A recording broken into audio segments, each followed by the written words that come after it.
Now, let's go back to that jobs report. It is affecting the markets. The big number, well, frankly, it wasn't so big. Only 160,000 jobs created. That means a downtrend in job creation, which matches the downtrend in the economy. I don't know why we're showing you pictures of President Obama, but he popped up right there. What I want to see is Austan Goolsbee. All right, former advisor to President Obama. And there's the graphic, recovery roadblock. All right, Austan, welcome to the program. Good to see you again. Great to see you. Now, look, here's what worries me. We can't do much to arrest this slowdown in the economy in the short term. We may want to invest in education or infrastructure. It's not going to happen short term. And there's not much the Fed can do. That's what worries me. How do we arrest, in the immediate future, this downturn in the economy? That worries me, too. You know, I think this isn't a terrible number. It's definitely not a good number. It's kind of this mediocre. And we're still growing, but we're growing in this kind of 2% range, is a bit of a no man's land, and we can't rely on any other country to give us a boost because they're doing even worse.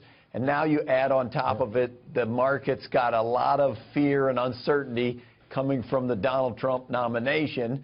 We're going to get a lot of political uncertainty going into November. I'm a little worried about this whole thing as well. Do you think the market might be a little bit worried about a Bernie Sanders nomination for the Democrats? I mean, that's frightening to investors now, isn't it? I'm sure it would scare them a lot. I think anybody who looks at the delegate math or knows anything about that realizes that's extremely unlikely. Now, President Obama, back in 2012, he promised to deliver 1 million new manufacturing jobs. Well, as of right now, he's about 600,000 short of that.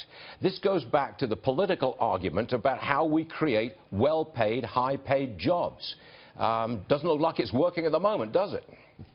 Well, I'd be a little careful saying that, Stuart. As you know, we've added, I think, about 9 million jobs over the course of this recovery. They haven't been as many added in manufacturing as they have been in healthcare and business services. And I think almost certainly that's for the twin punches of the dollar going way up and China, Europe, and emerging markets going down the tube. So a lot of our manufacturing's for export, and we just haven't had that much demand. Well, one real fast one. I've got the yield on the 10-year Treasury. Again, I don't want to be technical here, but that's a key interest rate barometer, all the way down to 1.73%. It suggests the economy really is slowing down.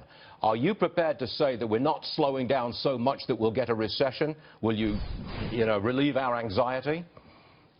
You know, I wish I could, but I haven't. As you know, I always try to be completely realistic. You cannot rule out, given what's happening in the rest of the world, there's at least 20–30% chance that the United States could go into a recession. This is actually a very long-lived recovery that we've had. I think it's the third longest ever since we've had the data.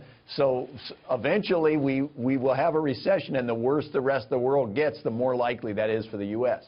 All right, Austan, we did 3.5 minutes without me once accusing you of being the architect of this economic disaster. I think we did quite well today, actually. Happy Friday, young man.